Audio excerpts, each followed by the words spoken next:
안녕하십니까. 오늘은 볼트 EV 전기차의 6년차 주행 결과를 그래프로 분석해 봅시다. 6년, 즉 72개월이 되는 과정에서 누적 주행 거리를 살펴보면 71개월째에 15만 킬로를 돌파했고 72개월을 채우면서 15만 3005.7 킬로가 되었습니다. 이렇게 주행하는 과정에서 매월 차량의 성능이 어떻게 변해왔는지를 나타내 봅시다. 초창기부터 꾸준히 월 2000km 안팎을 주행하고 있는데 그 과정에서 연비가 계절에 따라 주기적으로 오르락 내리락 했습니다. 배터리 용량의 경우 서서히 줄어들다 2년 전 리콜 덕분에 신형으로 교체된 후로는 비교적 일정하게 유지되고 있습니다. 연비가 변하면 주행 가능 거리도 영향을 받기 마련인데 이것은 계절에 따라 달라지는 외부 온도와 상관관계가 있습니다. 온도가 올라갈수록 주행 가능 거리가 늘어나는 편이고 반대로 날씨가 추워짐에 따라서는 주행 가능 거리도 줄어들어 왔는데 6년 차에도 이러한 추세가 계속 이어졌습니다. 달마다 충전한 전기의 양을 급속과 완속으로 구분해서 나타내 보면 이렇습니다. 초기에는 완속을 많이 이용했지만 그 후로는 급속 위주로 충전하고 있습니다. 이것은 6년 차에도 달라지지 않았습니다. 급속 구독 서비스를 이용하기 때문이죠. 이렇게 충전하기 위해 들어간 비용은 어땠을까요? 월별 총 충전 비용과 킬로미터당 들어간 비용을 모두 살펴봅시다. 특례 요금을 적용받거나 무료 시범 충전기들이 많았던 첫 3년 동안은 매우 저렴했지만 이런 혜택이 일몰되고 나서는 평균적으로 킬로당 18원 정도 내게 되었는데요. 요금은 계속 오르고 있고 급속은 계속 쓰고 싶어서 2년 전부터 구독 서비스에 가입해서 비용 상승을 완화하고 있었습니다. 하지만 충전 요금 자체가 계속 오르다 보니 6년 차에는 전년도 대비 10%가량 더 내면서 탔습니다. 한편 총 소유 비용 관점에서 6년 동안 약 991만 원이 들어간 것으로 계산되는데요. 차를 타고 다니려면 돈이 들어갈 곳이 많다는 것을 볼 수 있죠. 보험료가 그 중에서도 절반 정도 차지하는 게 눈에 띕니다. 다른 비용이 적기도 하고 보험료가 상대적으로 비싼 게 원인입니다. 그 다음으로는 충전비가 전체 5분의 1 정도인 것을 볼 수 있습니다. 뒤에서 보시겠지만 분명 내연기관차 유류비보다는 적은데 기타 유지비용 자체가 소박한 수준이라 비중이 적지 않습니다. 그렇다면 이러한 유지비와 차량 구입 비용까지 종합적으로 따졌을 때 내연기관차보다 얼마나 유리한지 궁금해질 수 있습니다.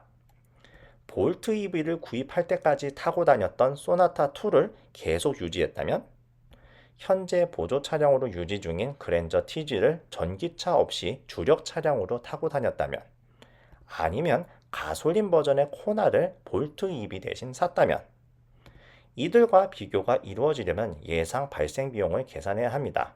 그 중 하나는 유류비인데 소나타 및 그랜저를 타면서 실제로 주요한 비용을 토대로 연도별 평균 리터당 휘발유 값을 구해보면 이렇게 됩니다.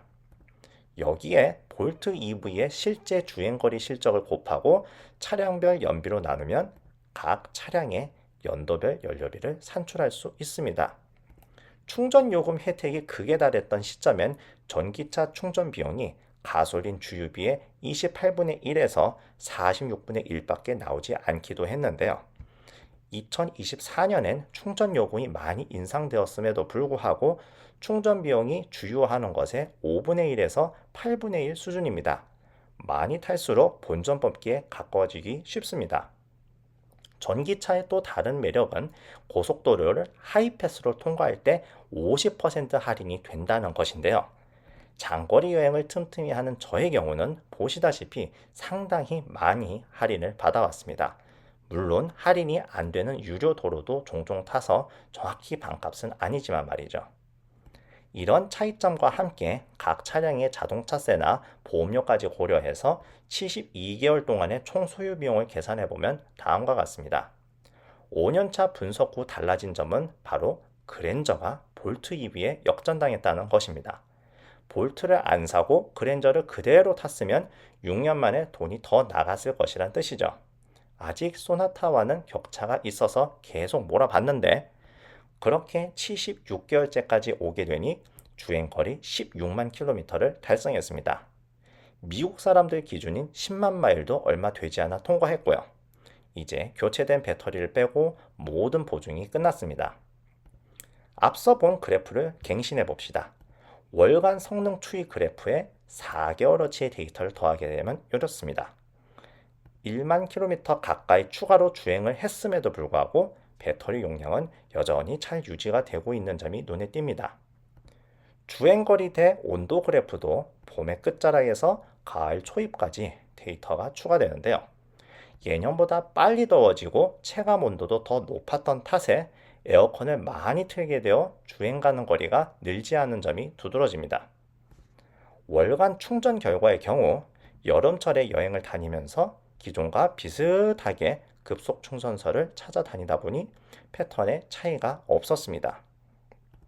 월간 충전 비용 측면에서는 외지 충전이 늘었음에도 불구하고 지출 관리가 잘 된 편이었는데 실제로 기존의 단위 비용 증가세가 소폭 반전된 모양새입니다.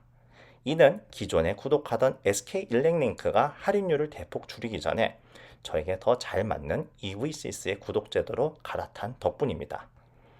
총 소유 비용은 얼마나 늘어났을까요? 17만 원 넘게 추가되면서 드디어 1000만 원을 돌파했습니다. 충전비의 비중이 다소 늘어났는데 매년 한 번씩 청구되는 자동차세나 보험료가 지출되면 원래대로 돌아올 듯합니다. 내연기관차 비교를 위해 휘발유값 변동 추이를 반영하면 하반기에 휘발유 값이 오르면서 올해 평균이 소폭 상승했습니다. 이것에 맞추어 연간 연료비를 재계산해보니 추가된 주행거리와 더불어 내연기관차 쪽의 지출이 많이 늘어난 것을 볼 수 있습니다.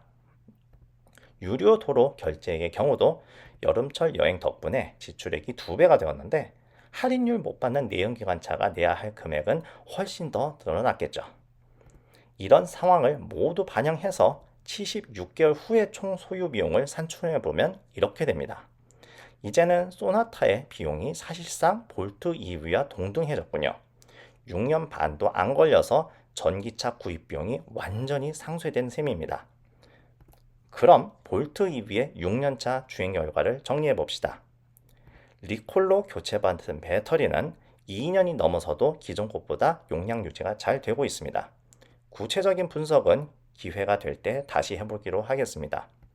연비의 경우는 올해 극단적인 기온 현상이 반복되면서 공조기 가동이 예년에 비해 늘어남에 따라 하락하거나 정체되는 추세를 보였습니다. 주행거리 대비 충전요금, 즉 단위 충전 비용은 그동안 꾸준히 오르는 추세였지만 구독하는 충전 사업자를 바꾸면서 어느 정도 억제하는 데 성공했습니다.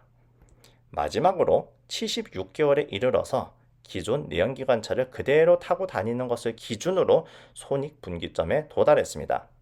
비싼 차량 구입 비용이 저렴한 총 소유 비용으로 완전히 상쇄되었다는 것이죠.